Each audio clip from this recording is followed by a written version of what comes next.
onun da səsi orada var. Allah ömür versin sizə, Allah şəhidlərimizin ruhu bizə, xalqımıza duası eləsin inşallah. Onların baş ruhuna bir Qur'anı, gözəl salavat.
Sensiz günüm yâre olur, kalbim benim yâre olur.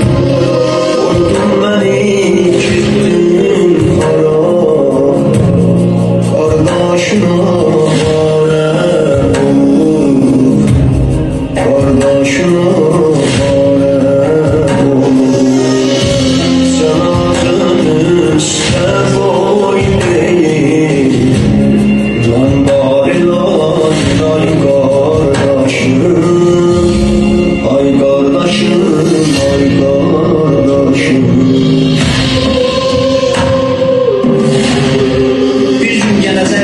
dostlarımsınız, çiğne koyun altında varacağım.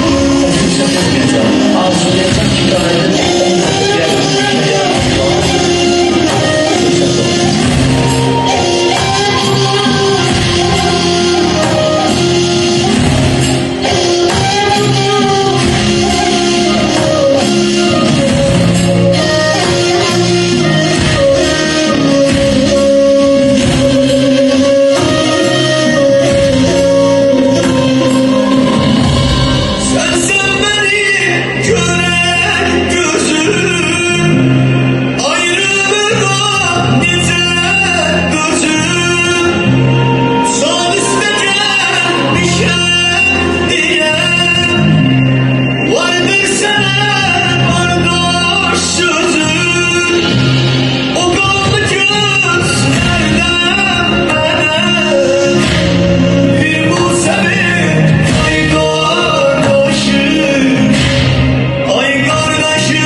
Say kardeşim, ay kardeşim. kardeşim, ay kardeşim.